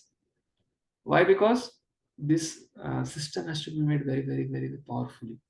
If we are always in the mode of servant of the servant, and despite being in the mode of servant, it is happening, then we have to understand it is the will of Krishna. Therefore, guidance is very, very vital. And Prabhupada mentions in the commentary, Chakravarti mentions of Bhagavad Gita, 2nd chapter, the Ekhi Kurunandana, there mentions that to make a disciple should make the desire of the spiritual master as his life and soul. Instruction of his spiritual master as life and soul. And Prabhupada says, this was the shloka which was for me the most important inspiration, and therefore I took the instruction of my spiritual master and life and soul and opened ISKCON. So coming to the 4th mantra, we will directly go to the translation now. Yes, next devotee can read the translation. Once when Maharaj Parikshit was on his way to conquer the world, he saw the master of Kali Yuga, who was lower than a Shudra, disguised as a king and hurting the legs of a cow and a bull. The king at once caught hold of him to deal sufficient punishment. Yeah. So now, what is going to happen in the next 15 shlokas is mentioned in the shloka only. Parikshit Maharaj wanted to, he was like a Samrat, Chakravarti Samrat of the whole Bhumandala. So when he went on a tour, he happens to see a Shudra, that is Kali. And then he sees a cow and a bull. So Chakravarti Maharaj mentions that Parikshit Maharaj is able to see this because nobody else could see it. Parikshit Maharaj, because he's such a qualified king, he's a Mahabhagavat, therefore he desired to see how things are going on.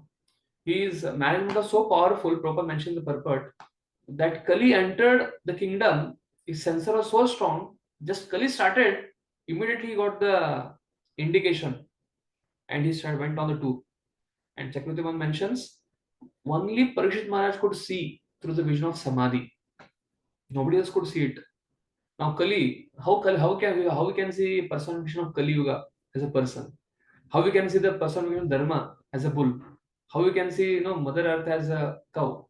So Chakravarti mentions that Parikshit Maharaj, in his meditation, in his samadhi, he desired to see that Kali has infiltrated. So what is the consequences? I have to see. So when he desired like that, then he could see that the cow lamenting, morose, because separation from Krishna, that is earth. The bull, Dharma, out of 4 legs, he is standing on 3 legs because only truthfulness is remaining. That is indication. And the Kaliraj as a Shudra, because in Kali Yuga, a king will be like a low class Shudra and he will kill animals and he'll get votes and become a minister. So Chakravarti mentions that Parikshit Maharaj was able to see through the Samadhi vision. He was not able to see, no ordinary person could see it. Only Parikshit Maharaj was able to see it. So Prabhupada mentions the purport that the king, being the representative of the Lord, had to execute the will of the Lord duly. There is no question of self-aggrandizement. That means Parikshit Maharaj didn't wanted to show off that I'm a big king. He was not on ego trip. He was a servant. Pandavas, they were a servant. They were malleable servants of Krishna. And therefore, Krishna made Yudhishthira Maharaj as king because he was a servant leader. And under his training, Parikshit Maharaj was a servant leader. So the whole world needs leader.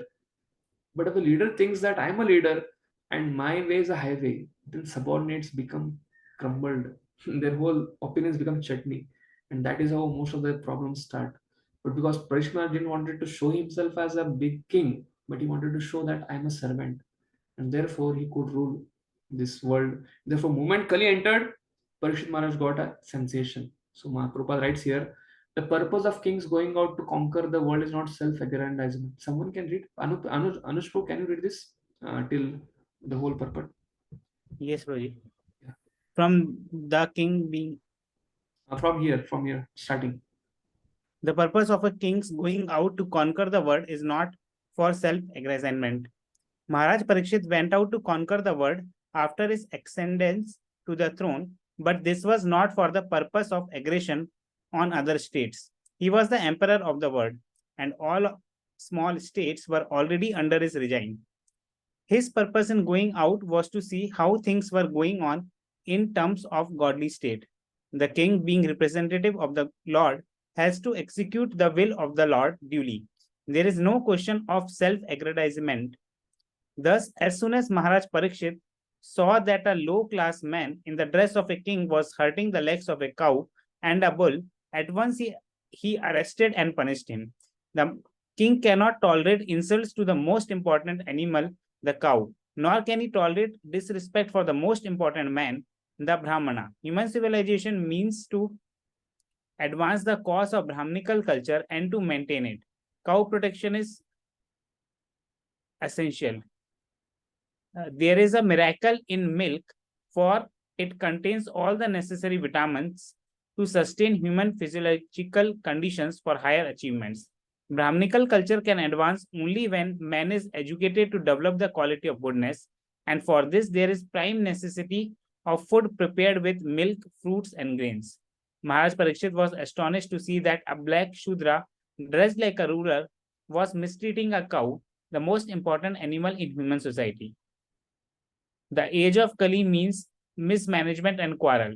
And the root cause of all mismanagement and quarrel is that worthless men with the mode of lower class men who have no higher ambition in life come to the helm of the state management.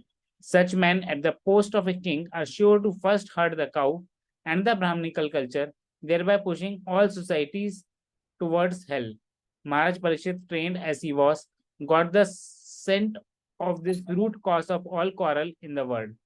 Thus, he wanted to stop it in the very beginning. This in green, His Grace Gurujan too mentions in his Unwilling Lotus Feet. I think most of you might be knowing this, the book called as Unwilling Lotus Feet. I'll try to show it. This is Unwilling Lotus Feet. This is a commentary on whole first 6 cantos of Bhagavatam by V.I.H. So Gurujanpu mentions this green highlighted in this book. So Gurujanpu is telling here that Parikshit Maharaj is seeing this Sudra. He is like a king who is low, and he is trying to break the legs of bull. That means the modern day ministers, kings, are leaders trying to open slaughterhouses, and the cow is lamenting. The earth, Mother Earth, is crying because all the blood of the cows, all these animals, it is going and mixing with the water, and the whole earth is mixed with the water of its own children. So that is what that is what Prabhupada is mentioning here. Age of Kali means mismanagement and corn. Lower class Shudras, they become like going to the state management, and they remove the blood by killing them, and that is how that is a root cause. Basically, people are degrading from Brahminical culture. That is the root cause Prabhupada is mentioning here. And Parikshit could smell it. As soon as he smelled it, he thought, let me prepare now. Let me wage a war. Let me go and find out Kali. And thus he wanted to, immediately as soon as the siren was on, the Kali has infiltrated. Parikshit Maharaj took his whole soldiers and went on the world tour to conquer Kali. Shaunak युवाचा कस्य हेतोर्निजग्राह कलिं दिग्विजय नृप हृदेव चिन्ह दृक्शूद्र कौसौकां यः पदाहनत् तत्कथयातां महाभागा यदि Krishna कथाश्रयम्. So now Sutta Goswami is narrating these 5 shlokas to Shaunakadi Rishi. To Shaunak, all the sages who they have appointed Shaunak Rishi to ask questions to Sutta Goswami. So all the sages on all their behalf, Shaunak Rishi is asking this question to Sutta Goswami. Oh dear Sutta Goswami, kasya hetur nijagraha? Why Parikshit Maharaj only punished him? Why not kill him? Nijagraha, Chakravarti mentions here in pink, which I highlighted. Nijagraha means why only just punished him? He should have killed him. So he's asking this question. And please narrate all these things only if it is related to Krishna. Yes, so next devotee can read the translation. Shaunak Rishi inquired, why did Maharaj Parikshit simply punish him, since he was the lowest of the Shudras, being dressed as a king and stuck a cow on the leg? Please describe all the incident if they relate to the topic of Lord Krishna. The audience is asking to Sutta Goswami. Prabhupada writes in this purport of Bhagavatam. What he writes? The young calf is separated from a cow for no other reason which cannot be mentioned in Bhagavatam in modern day world. Because basically people want to kill and sell the beef for people who want to eat it. So Prabhupada mentions such incidences cannot be mentioned in Bhagavatam. So devotees are in pure goodness, are there the personalities in goodness, and therefore question like, especially 1000 years back or 5000 years back when Bhagavatam was being, this yajna was being done, was meant for, like all of you know, this yajna was started because for ultimate good for all. First question is ultimate beneficial for all. So that is the audience which is sitting there with Shaunak Rishi and Sutta Goswami. And the topic of cow, and 3 legs of the bull is broken. They are not able to digest it.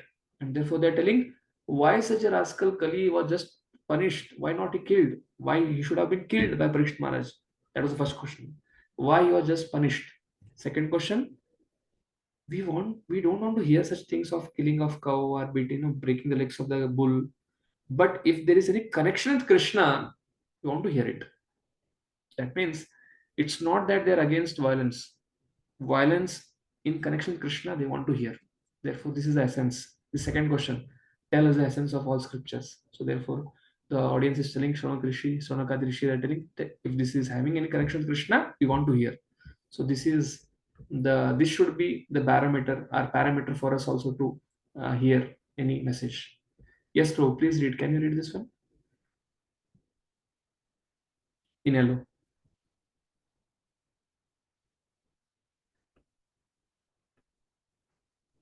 Shaunak and the other rishi were astonished to hear that the pious Maharaj Parikshit simply punished the culprit and did not kill him. This suggests that the pious king like Maharaj Parikshit should have at once killed an offender who wanted to cheat the public by dressing like a king and at the same time daring to insult the purest of the animal, a cow. Should I read the next one? Okay. Anyway, although hearing about a Shudrak who was a cheat and the insulter of a cow was not very interesting to the great rishis, they nevertheless wanted to hear about it to see if the event has any connection with Lord Krishna. They were simply interested in the topics of Lord Krishna. For anything that is dovetailed with the narration of Krishna is worth hearing. There are many topics in the Bhagavatam about sociology, politics, economics, culture affair, etc. But all of them are in relation with Krishna, and therefore all of them are worth hearing. Krishna is the purifying ingredient in all in all matters, regardless of what they are. In the mundane world, everything is impure due to its being a product of three mundane qualities. The purifying agent, however, is Krishna. Yes. So Krishna being omnipotent, his name, his form, his pastimes, everything is not different from him. Krishna, when he comes to the material world, he is beyond three modes. Krishna, any topic is connected with Krishna, like battlefield of Kurukshetra, so much violence, but Krishna is in the picture. Therefore, that battlefield of Kurukshetra discussion, Bhagavad Gita has become glorious. It gives liberation. Maline mochana pumsam jalasnanam dine dine sakrat gita amritapanam samsara malanasham. That is Shankaracharya glorifies Bhagavad Gita. Why? Because Krishna is the purifying agent. So this green highlighted part, the most important point, this is what Burijan Prabhu mentions in his book Unveiling the Lotus Feet, that Krishna is the purifying factor. Therefore, Sutta Goswami was asked this question by Shunakadi Rishi, that cow killing and all these things we don't want to hear. This is violence, but that person, the upstart Kali, should have been killed, not just punished. And but this topic has some relation with Krishna, then we want to hear. Otherwise, we don't want to hear anything. So next, now 2-3 shlokas, the topic of hearing comes. What should be the subject matter of hearing? That is being mentioned in next 2-3 shlokas. Atavasya padamboja makarandaliham satam kim maner asad alapher ayushoyad asadvaya. So what this shloka is telling is, anything which is connected to Krishna, that will liberate us. But any other topic which is not connected to Krishna, that will only bind us. And therefore our ayu becomes shrink. Therefore, devotees are only interested in hearing about Krishna. Yes, Prabhu. Next devotee, you can read.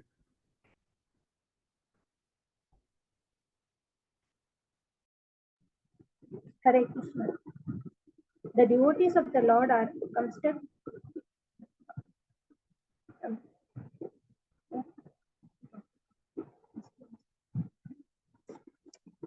Translation, you can read, Mataji. Translation.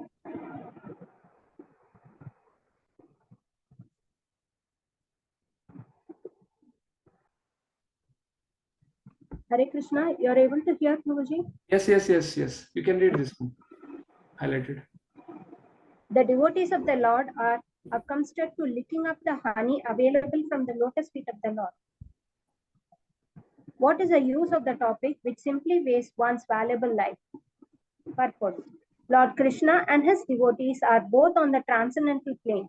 Therefore, the topics of the Lord Krishna and his pure devotees are equally good. The battle of Kurukshetra is full of politics and diplomacy. But because the topics are related with Lord Krishna, the Bhagavad Gita is therefore adorned all over the world.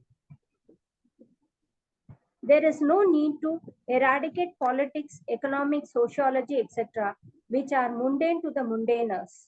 To a pure devotee who is actually related with the Lord, such mundane things are transcendental if dovetailed with the Lord or with his pure devotees. Yes.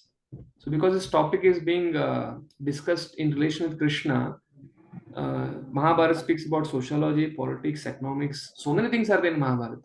But why Mahabharata is glorified? Because Krishna is center. In Mahabharata, there is Bhagavad Gita. And there is discussion of all the Pandavas. And therefore, Parikshit Maharaj. So therefore, that is glorious. So when we speak about glorifying Krishna, it's glorifying Krishna and devotees together. Therefore, when there are devotees, Pandavas are offering prayers. the first 4-5 units. Krishna is there, Arjuna is there, Krishna is there, Draupadi is there. Ashwatthama should be killed or not killed. Bhishma with Kunti Mani offering prayers, Bhishma Pitama's prayers. So therefore, when Krishna is not alone, Krishna is with his devotees. Therefore, that is what Prabhupada is trying to mention here. That Krishna, glorifying Krishna is glorifying Krishna's devotees. Yes, Mother, you can read the next one in blue. Thus, it is our duty to see that not a moment of our life is wasted in topics which are not related with Lord Krishna. Any topic, however pleasant, is not worth hearing if it is devoid of the relation to Krishna. Yeah, this is the application point. So we have a lot of time. So we have to make it a priority. Okay, we may have some general knowledge, some news, but along with that, we open messages, we open WhatsApp messages, we open Facebook updates, we have time for Twitter, but Krishna has given us so many messages through Bhagavad Gita, Srimad Bhagavatam. We also need to open it and read it. That is what we have to understand from this. Yes. Last one. Gurujan Prabhu comments this in his book. A living being is eternal by constitution. He is so to speak in the whirlpool of birth and death due to his contact with the material energy. Freed from such material energy, a living entity is liberated and is eligible to return home back to Godhead. Those who want to live forever without changing their material bodies should not waste valuable time with the topics other than those relating to Lord Krishna and his devotees. Yes.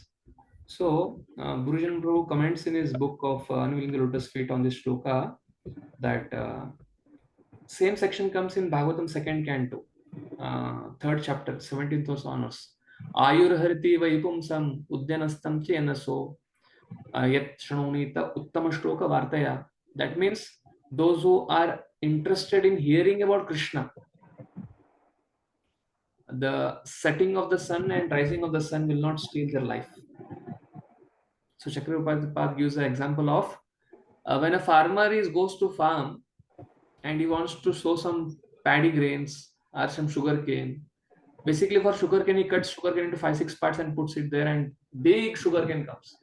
And some paddy grains he takes and put one paddy grain, and from that hundreds of paddy grains come. So telling that only, by one grain, materially you can get thousands of grains, hundreds of grains.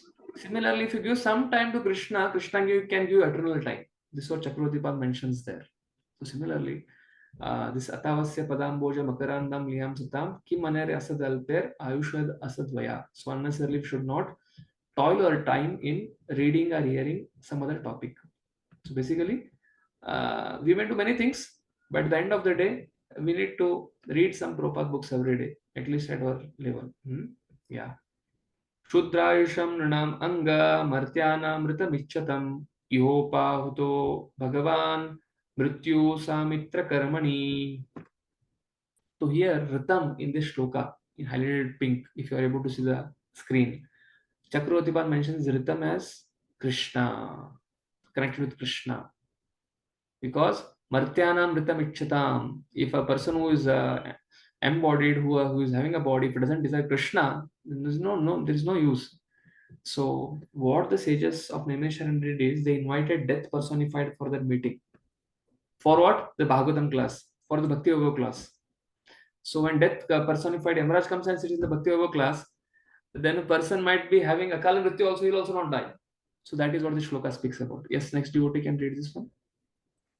O Sutta Goswami, there are those amongst men who desire to become free from death and get eternal life instead of a short life. They escape the slaughtering process by calling the controller of death Yamraj. Yeah. So what is being told is, if you want to escape death, call the messenger of, call the controller of death, Yamraj, for Bhagavatam, because he's also Mahajan and he also likes to hear Bhagavatam. He's fed up with Yamdutas going here and there, coming there. Therefore, Yamdutas first time go and tell her, Ajamil, we could not kill Ajamil. Yamraj says, okay, I have got opportunity for giving Bhagavatam class to Yamdutas. Then he starts telling about Mahajanas.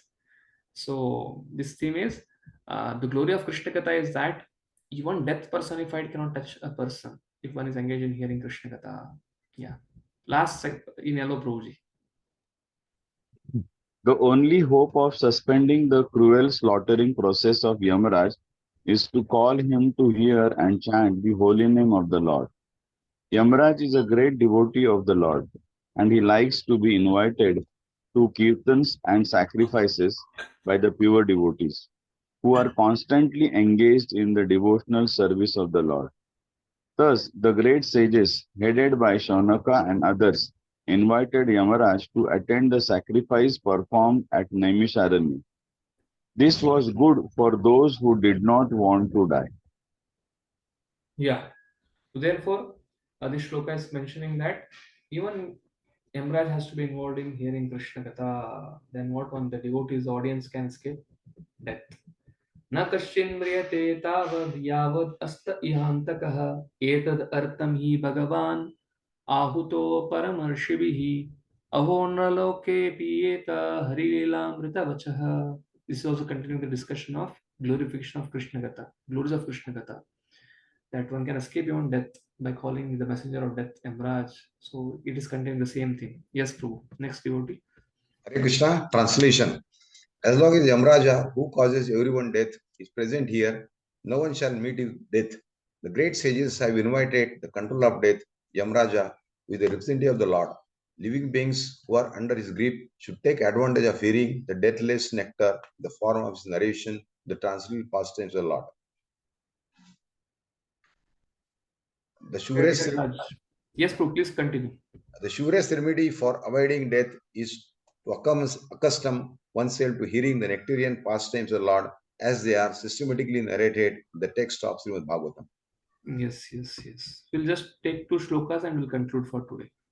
Mandasya manda pratnyasya vayo mandayushascha vai nidraya hriyate naktam divacha vyarta karmabi. Same shloka comes in second canto, second chapter also.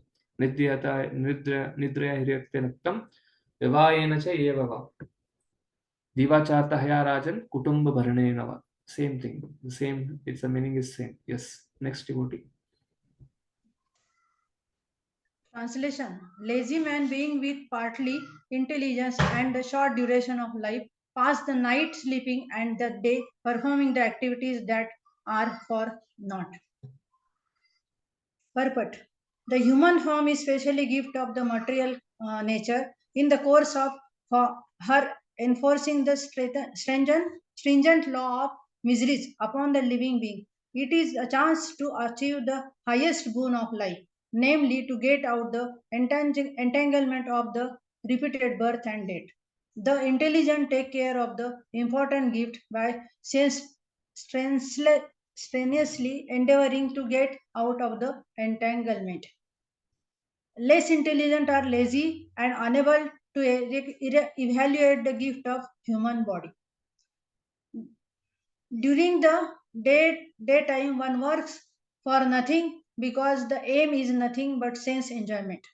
And after working hard during the daytime, a tired man either sleeps or engages in sex habits at night.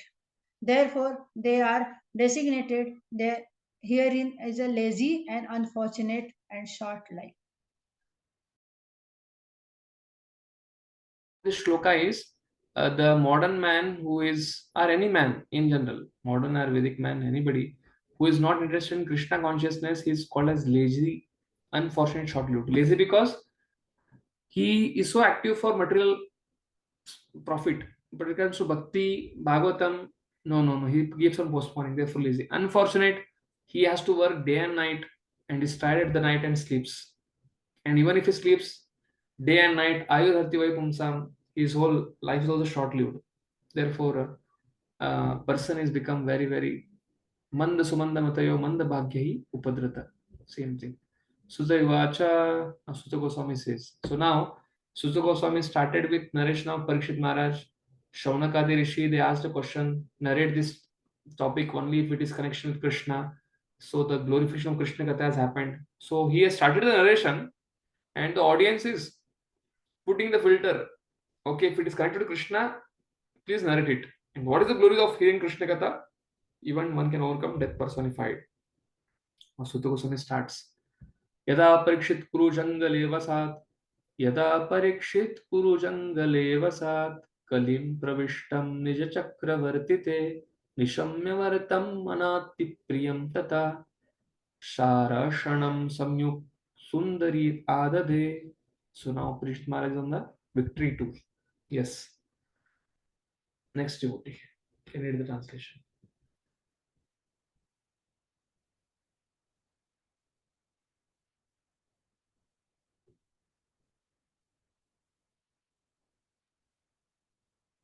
Sutta Goswami said, while Maharaj Parikshit was residing in the capital of the Guru, So sound is not audible. Jagannath going through? I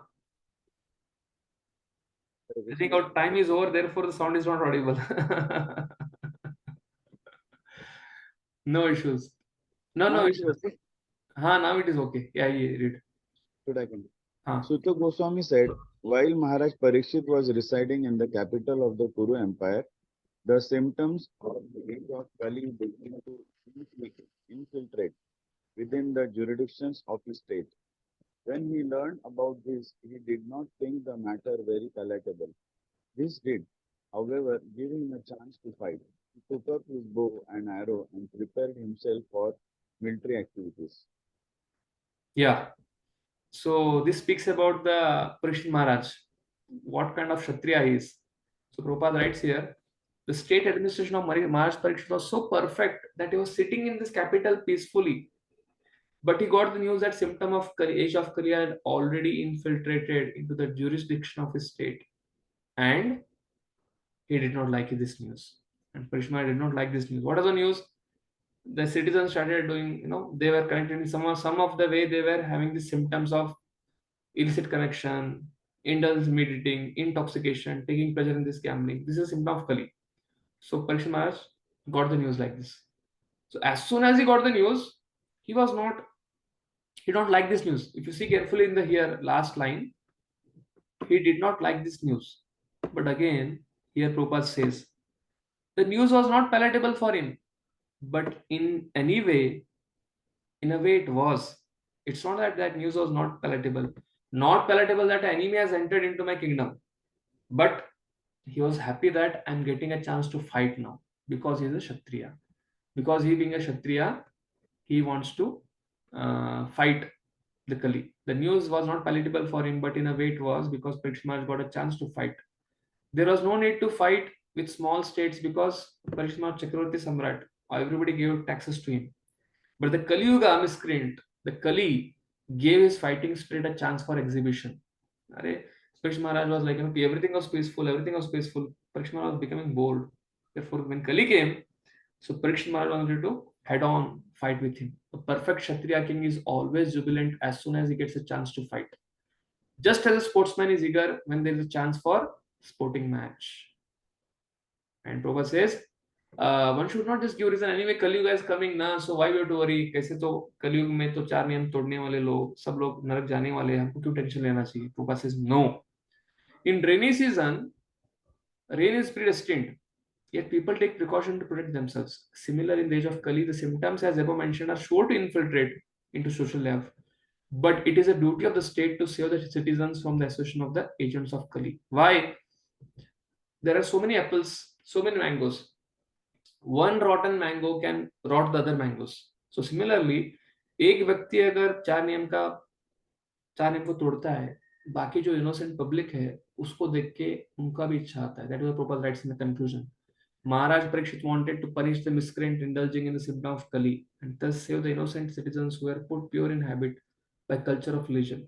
It is a duty of a king to give such protection, and Maharaj Parikshit was perfectly right when he prepared himself to fight. So this is a success tour of Parikshit Maharaj. He's sitting in the kingdom, he's sitting in capital, he gets the news that Kali has infiltrated his kingdom. Parikshit Maharaj immediately boards the chariot along with his whole praja, along with his soldiers, and he is ready to capture Kali. So, how Parikshit Maharaj boards the chariot, the comparison of Parikshit Maharaj's chariot and Arjuna's chariot, and how he goes through all the varshas. We have 9 varshas in the Bhumandala. Parikshit Maharaj goes through all the varshas and he comes back and finds Kali. And he sees Bull, Dharma, Prithvi, Dharani, Mother Earth, and then Kaliraj in his Samadhi. And what he does, we'll just see in the next session. I think there's a chat in the chat, or Prabhuji has mentioned something. Announcements. As informed, 23rd, no class.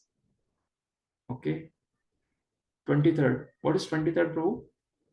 Prabhuji, Radhashtami is there. Yes, yes, sure. Yes, already. Yes, 23rd, yes. There's no class. So you have time for Radhashtami and also for your close book. 24th, 5th CBA exam. That will be there. And yes, all of your attendance is being ticked here. So Anuj Prabhu is nicely coordinating this batch coordination seva. So I'd like to thank him for his extending himself with, he's already coordinating so many events of voice also. And along with that, he's coordinating this batch, and not an easy thing. And so I'd like to thank him for this seva. And if anybody of all of you, any one of you have any concerns regarding any Bhakti Vaibhava course going on, can always convey it to him, or you can always convey to me also on my mail ID.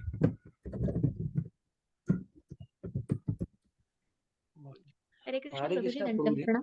Yeah. Yes. So they have put my mail ID. If you any devotee has any participants, any students have any concerns regarding anything, can always draft a mail on this. We'll try to discuss it accordingly. Prabhuji, the book that you showed today about Burijan Prabhu, yes. Is that book available for purchase in NVCC? Yeah. It is there. Okay. Next time. And will the lotus feet. Okay. It is a VIH textbook for Bhakti Vaibhava. Okay. That is the study material for Bhakti Vaibhava. Okay. Thanks. Previous question वो previous CBA और ये marks नहीं मिले अभी तक. हाँ. अभी आपने थोड़ा डिले किया है तो उनका चेकिंग का अपडेट नहीं किया उन्होंने. But anyway I will try to follow. नहीं प्रभु जी, हम लोगों ने टाइम पे किया था. पहली बार ही दिया था हमने एग्जाम. हाँ, फर्स्ट टाइम ही दिया. Okay. I'll try to just find out what is the issue. Okay. Sure. By this next January, the name of the book. Okay, name of the book is Unwilling. I'm typing it. By next January, you'll be getting all your marks till now. Because OBA takes a lot of time. The first OBA checking was done by myself because Because he was a pure devotee of the Lord, and so Prabhupada also has written that by the grace of Lord Krishna, we had the chance of being born in a Vaishnava family. Childhood, we imitated the worship of Lord Krishna by imitating our father. Yes. Parikshit was also given a birth in a family of devotees. Yeah. Correct.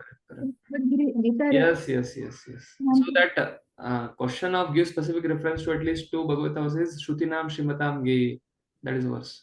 So, and one more I found is that he was spotless, Parikshit Maharaj. And in one, somewhere Prabhupada also mentioned that one astrologer had told him that he was spotless in his previous life. Correct. This question is a closed book question. I'll try to discuss this with our Adi Bhavan Prabhu and get back to you. So one more I don't know. Three are required. So two I found, but I'm not sure if they are correct. Yeah, actually I'll have to go through it. Answer will be there surely because the question paper was sent. The question paper he has set it reading the purport. So he has done research in it. So, but we'll have to do little research to find out the answer now. This is one question. And any other question you are facing difficulty? Prabhuji, in this question, thank you, Mataji, for wonderful answer. Prabhuji, I am having problem with the second statement, which I am not able to correlate. The first statement, like the three principles from birth of Maharaj Parikshit, but the second sentence relevant for the birth of contemporary Vaishnava, मतलब समकालीन वैष्णव से relevant. वो मुझे दोनों का reference was difficult to. The question is, Prabhupada used there the purport that he might be narrating his own life, or he might be narrating about contemporary Vaishnavas refers to Prabhupada here.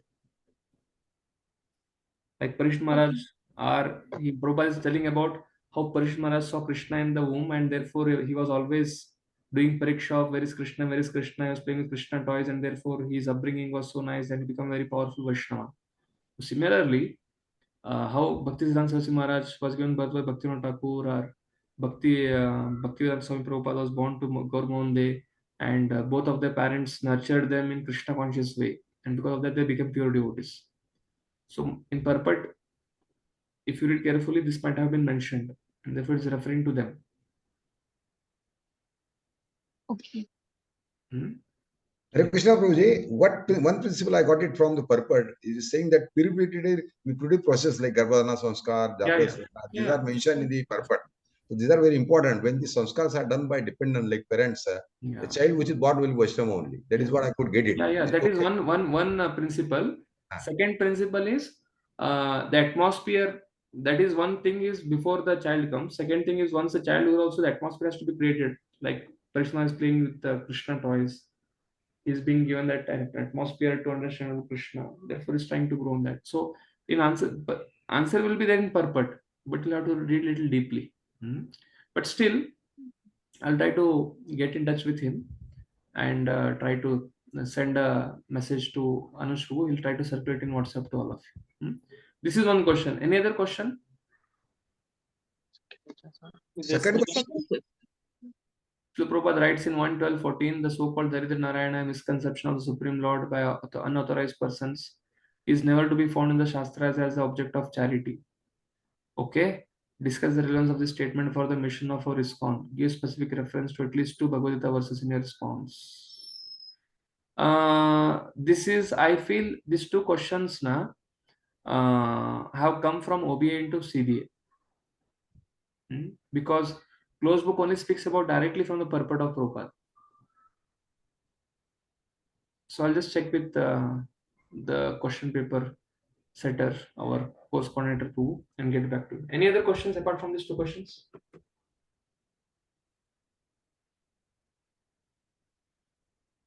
If there are any questions, you just try to send WhatsApp to our Anush and he'll just mail me, and all those questions I'll just once clarify with him and come.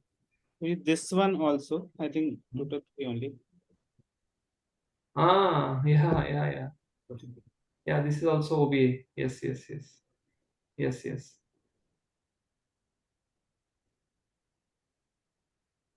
Again, third question also is there.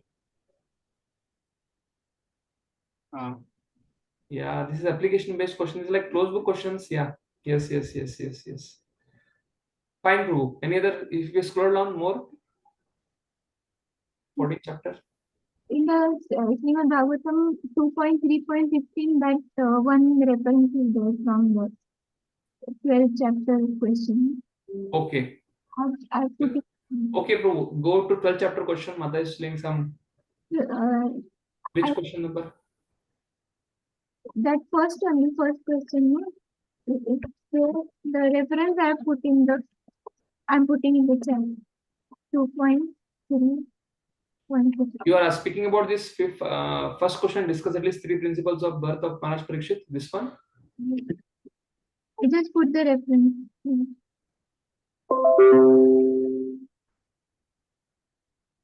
Mataji, you are answering for this, giving answer for this question.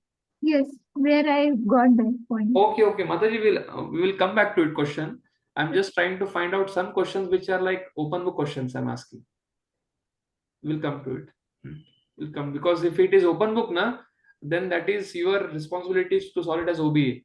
But if it is OBS coming in CBA, then it will become a little tough, because to find only questions so difficult. How will you memorize it and write it in the exam?